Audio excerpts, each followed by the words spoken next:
Oui, salut Lionel, salut à toutes et à tous, bienvenue dans ce premier numéro du journal des IS, les internationaux de Strasbourg. Tout au long de la semaine, je vous retrouve pour la partie sportive, résultats et interviews du tournoi strasbourgeois.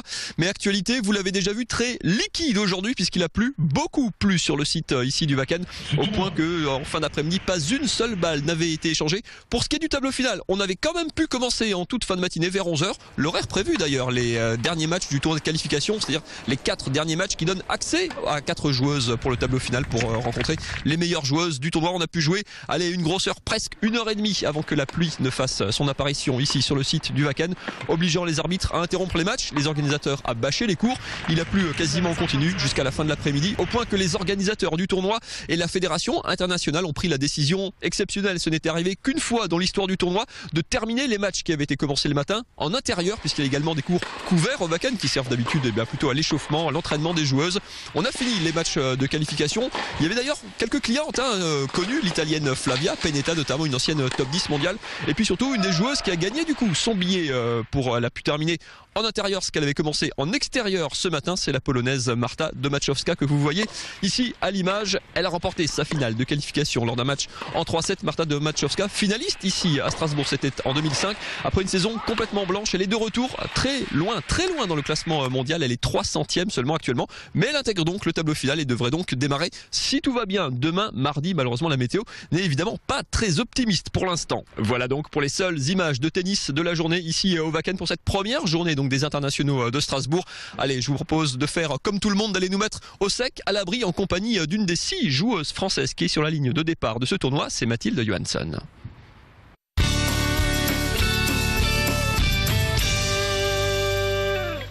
On s'est donc replié à l'intérieur, dans l'espace des joueuses, un petit peu le sein des seins, parce que normalement personne n'a le droit de venir ici avec Mathilde Johansson. Bonjour. Bonjour. Vous êtes une des 6 joueuses françaises engagées dans le tournoi, 94e joueuse mondiale.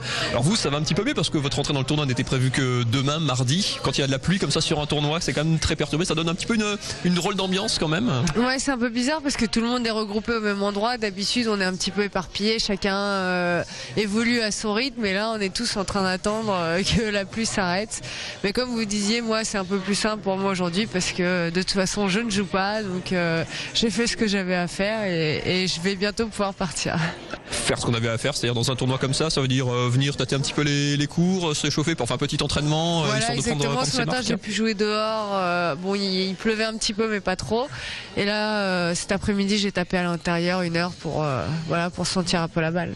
Demain, mardi, si tout va bien, il y a un gros premier tour contre Alizé Cornet, une des meilleures joueuses françaises, tête de série numéro 3 de ce tournoi, avec une opposition de style, on peut le dire, parce que vous avez quand même des jeux assez différents. À quel genre de match on peut s'attendre? Avec Alizé, on peut toujours s'attendre à un match accroché et long. Je confirme. Donc après, ce sera à moi de voir si je suis consentante ou pas. Mais voilà, moi, bien sûr, je vais jouer mon jeu vers l'avant, essayer de lui prendre du temps et être agressive. Et voilà, je sais que ça va être à moi de faire les points. Il y avait une plutôt belle année, 2012, la saison sur terre battue 2013, que votre surface favorite, généralement, avait pas très bien commencé. Ça va un petit peu mieux, il y a eu des tours passés à Madrid, à Rome. Ça veut dire qu'on monte en puissance un petit peu au fur et à mesure de la saison. Il me manquait un peu de match, un peu de repères. Là, ça commence à venir, j'ai pas mal enchaîné, donc non, ça va, je suis confiante. Merci beaucoup Mathilde, que vous retrouverez donc demain, si tout va bien, si les cieux sont d'accord, sur le central de Haute-Pierre contre Alizé Cornet. Merci Mathilde.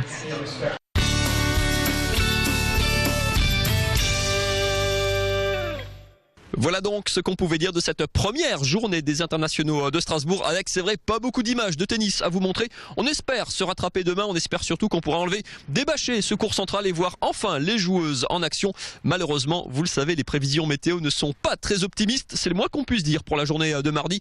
Pas beaucoup plus pour celle de mercredi. Il faudra pourtant trouver une solution. Ça sera peut-être en intérieur. Du coup, on espère ne pas avoir à en arriver là. Réponse en tout cas mardi soir à la même heure dans une nouvelle édition du Journal des IS. Je vous souhaite une bonne soirée et vous retrouvez bien sûr Lionel Augier.